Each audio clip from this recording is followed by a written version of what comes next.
Can you help introduce us to your journey as an engineering leader a little bit, to go from engineering leader to executive coach and to now working in a fractional and CTO, VP of engineering capacity? What has that journey been like? Yeah, I mean, it's been amazing. It's an interesting thing because I ended up training for what I'm doing right now my whole life, but I didn't realize it.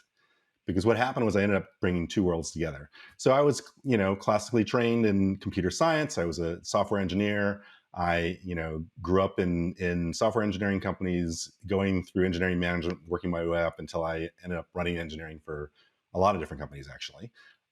And that was something that I loved, and I was, both worked at medium-sized companies, but also a lot of startups. I was able to, like you said, do things like help start TiVo, where we invented the DVR and things like that. So had a lot of exciting things around that. And then I had this other side to me that was just more of a passion.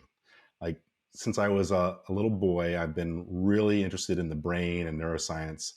My father happened to have been a neurosurgeon and then an anesthesiologist, and so he got me interested in that around the brain and everything. And then so I started getting into psychology and even later, like kind of consciousness. And so my whole life, I did these different things that don't necessarily have one name. I'll just call them personal development. Hmm. I would do silent meditation retreats for 10 days. And then eventually I started teaching meditation at work.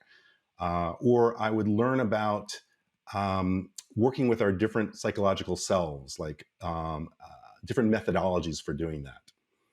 But then what happened was about 15 years ago or so, I met this executive coach, and she said, you could take that passion of yours and your own executive experience, and I bet you would be a really good executive coach.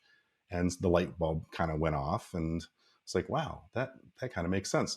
So 10 years ago, I got certified. I've been coaching ever since. About half that time, I still ran an engineering organization. And then since then, I've been focusing completely on executive leadership coaching, team development and facilitation. And occasionally I do this fractional CTO, VPE kind of role where I either help with entrepreneurship or engineering itself. So that's the kind of thing that I got into later as I started doing more of this executive leadership coaching.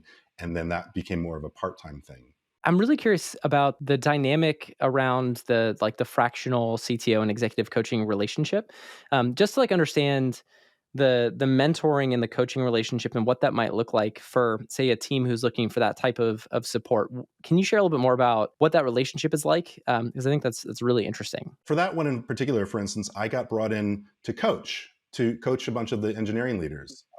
Actually, many of the I ended up coaching people in sales and finance as well and everything. So they were hiring a CTO. They knew it would take 6 months, 9 months, a year, whatever. It takes a while, and they needed someone to help fill in and help work with the people that were currently there. The head of engineering actually was wonderful. He was an amazing guy, and and they just wanted to bring in some more experience as well. And so I worked with him and the other leaders, and it was more of a mentoring kind of relationship. The different sort of situations I've done have been varied. Sometimes it's that, other times it's like helping founders who are sort of stepping into that role for the first time to bring them up. Sometimes there just is a gap where they're doing some hiring and things like that. But I found that it was something that was interesting to people. I thought people wouldn't be interested in it at first because people want somebody in that seat that's there permanently. But then I realized, oh wait, there are these in between stages where sometimes it can be helpful. And usually for me, it's done at the same time as coaching some of the leaders as well.